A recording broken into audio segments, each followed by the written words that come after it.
أما بعد فأعوذ بالله من الشيطان الرجيم بسم الله الرحمن الرحيم يا أيها الذين آمنوا اتقوا الله وكونوا مع الصادقين آمنت بالله صدق الله مولانا العظيم الصلاة والسلام عليك يا سيدي يا رسول الله وعلى آلك وأصحابك يا سيدي يا حبيب الله الصلاة والسلام عليك يا سيدي يا رسول الله وعلى آلك وأصحابك يا سيدي يا نور الله الصلاة والسلام عليك يا سيدي يا رسول الله وعلى آلك وأصحابك يا سيدي يا محمد رسول الله.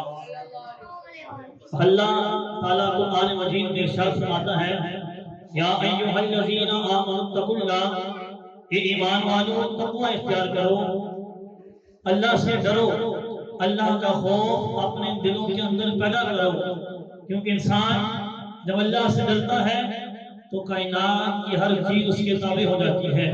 اللہ کا خوف انسان کے دل میں ہونا یہ بڑا ضروری ہے. ہر شخص لازم ہے کہ وہ اس چیز کو اپنے مد نظر رکھے کہ میرا اللہ مجھے دیکھ رہا ہے. سیدنا عمر فاروق رضی اللہ تعالی عنہ آپ جنگل میں جاتے ہیں تو وہاں پہ کیا دیکھتے ہیں کہ بکری چلانے والا بکریاں چلا رہا ہے. آپ نے اس کا امتحان لیا. اس میں دونوں امتحان تھے، ایک اپنا امتحان تھا، ایک اس کا امتحان تھا. اپنا امتحان یہ تھا کہ کیا میں اپنی رعایا پر عدل و انصاف کر رہا ہوں یا نہیں کر رہا. اگر میں اپنی رعایا پر عدل و انصاف کر رہا ہوں گا تو کوئی شخص جو مجھے جانتا ہے یا نہیں جانتا وہ ہر شخص اللہ کا تابعدار ہوگا، اللہ سے ڈرنے والا ہوگا، اللہ کو ماننے والا ہوگا.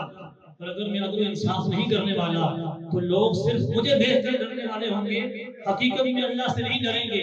یہ آپ کے ذہن میں سوال پیدا ہوا تو آپ نے اس چرواہے سے کہا میں مسافر ہوں، مجھے کچھ دودھ پلا دو.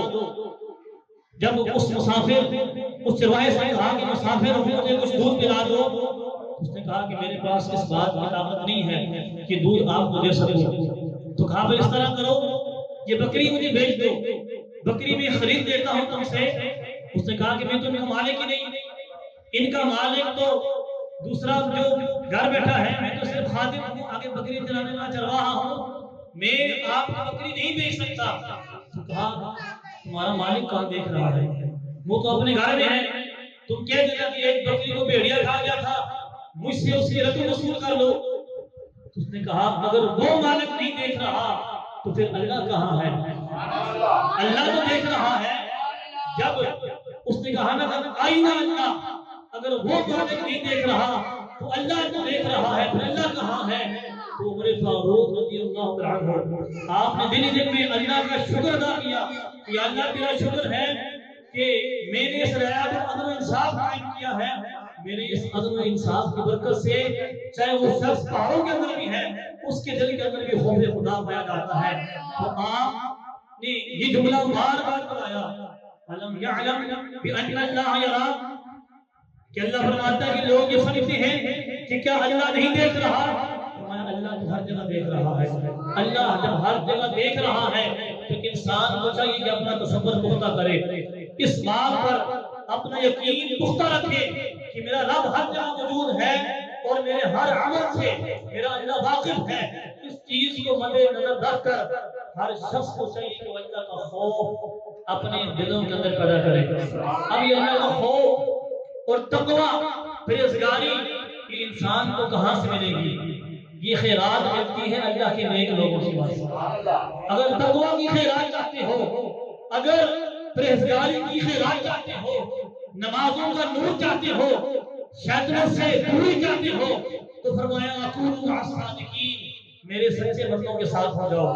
وہ بندے جو دن رات میرا ذکر کرتے ہیں، جن کے شب و روز میرے خوف کو کرتے ہیں، جو اٹھتے ہیں تو ان کی زبان پر کلمہ شکر ہوتا ہے، جو اٹھتے ہیں تو اٹھ کر سب سے پہلا کام ذکر الہی ہوتا ہے، جو سوتے ہیں تو ان کا آخری عمل ذکر الہی ہوتا ہے. وہ کروٹ لیتے ہیں تو سبحان اللہ، اللہ اکبر، الحمدللہ کی صدائیں آتی ہیں.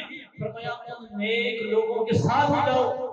عرض کی مولا جب ان نیک لوگوں کے ساتھ ہوں گے تو ہمیں کیا ملے گا؟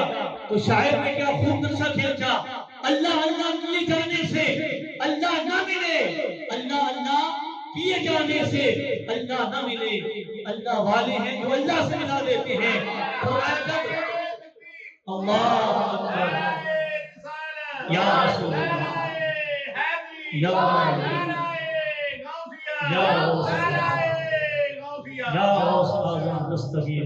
جب تمہیں تقویٰ کی خیرات نہ مل رہی ہو، جب تمہیں ہر طرف سے شیطان نے گھیر دیا ہو، جب تیری روح گناہوں کی عادی ہو جائے، فرمایا میرے نیک بندوں کے قریب آ جانا، میرے نیک بندوں کے ساتھ آ جانا، یہ تجھے اللہ کی معرفت دیں گے، یہ تجھے اللہ کی پہچان دیں گے، اور یہ تجھے اللہ سے ملا دیں گے۔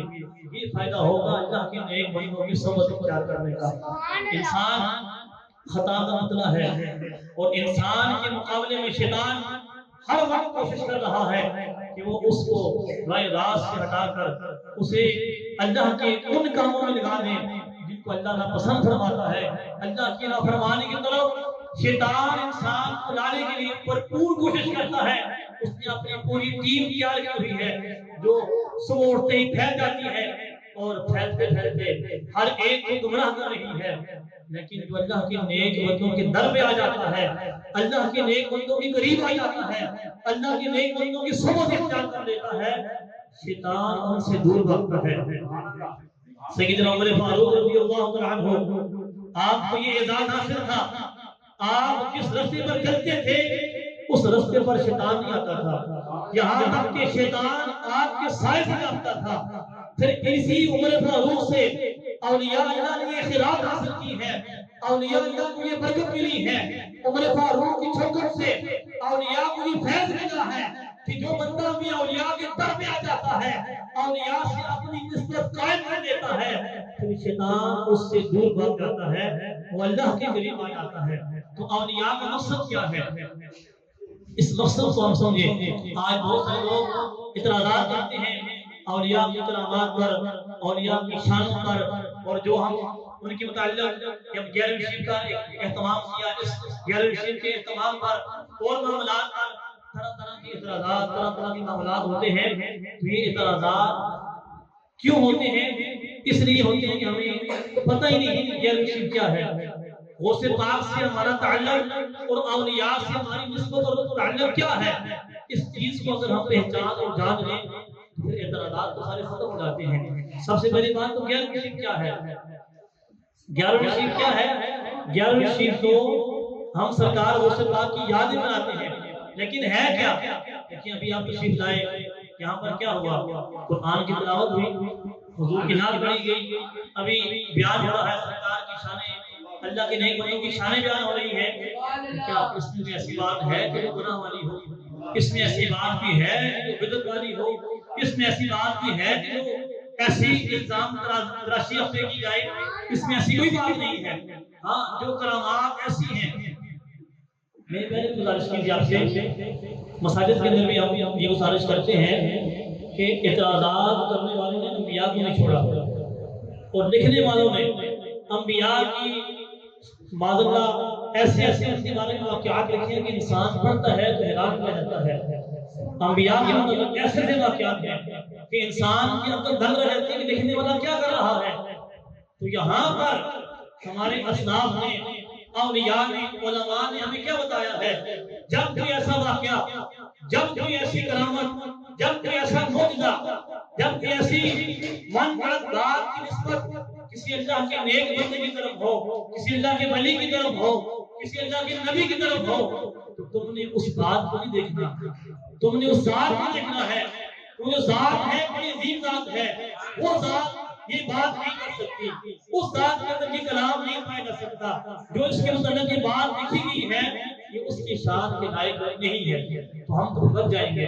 اگر تو ہم نے ان من گھڑت اور جھوٹے واقعات کا سہارا لے کر زندگی گزاری تو پھر طرح طرح کے لوگ ہم پر اعتراضات کریں گے۔ اولیاء سے ہمارا تعلق ہے، وہ ہے روحانی تعلق، وہ ہے عقیدت کا تعلق۔ اولیاء کا جو مقصد ہے وہ اس جہاں میں اللہ نے کیوں چنا؟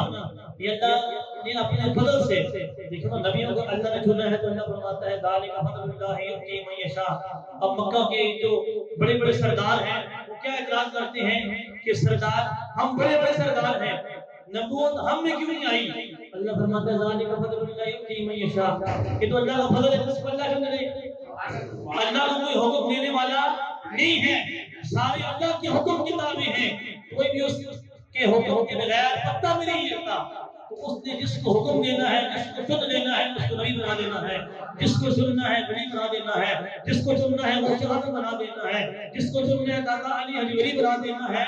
یہ اللہ کا کرم ہے، یہ اللہ نے چنا ہے، اور اللہ کا وعدہ ہے فاذکرونی اذکرکم، تم مجھے یاد کرو میں تمہیں یاد کروں۔ جس نے اس دنیا میں جتنا رب کو یاد کیا، داتا صاحب نے رب کو یاد کیا ہے، آج دنیا داتا داتا کر رہی ہے، یہ اس بات کی دلیل ہے کہ داتا صاحب نے رب کو یاد کیا ہے، کیونکہ اللہ کا فرمان ہے تم مجھے یاد کرو، تمہارے گزرے 100 سال نہیں، 200 سال نہیں، 1000 سال گزر جائیں گے، لیکن پھر بھی تمہارا نام ختم نہیں ہوگا، تمہارا ذکر ختم نہیں ہوگا۔ غوث اعظم کو گزرے بھی 950 سال کے قریب عرصہ ہونے والا ہے، لیکن غوث اعظم کا نام دن بہ دن بڑھتا جا رہا ہے، دن بہ دن آپ کی شانوں میں اضافہ ہوتا جا رہا ہے، لوگوں کے دلوں میں آپ کی محبت بیٹھتی جا رہی ہے۔ اس بات کی دلیل ہے کہ غوث پاک نے ساری زندگی ایک ہی درس دیا ہے کہ آؤ اللہ کی بارگاہ میں آ جاؤ، اللہ کی بارگاہ میں لوگوں کو لے کے آئے، اللہ کا ذکر بلند کیا۔ اللہ نے فرمایا اے غوث اعظم، اے عبد القادر، تم نے میرا ذکر بلند کیا، جا قیامت تک تیرا ذکر بلند رہے گا۔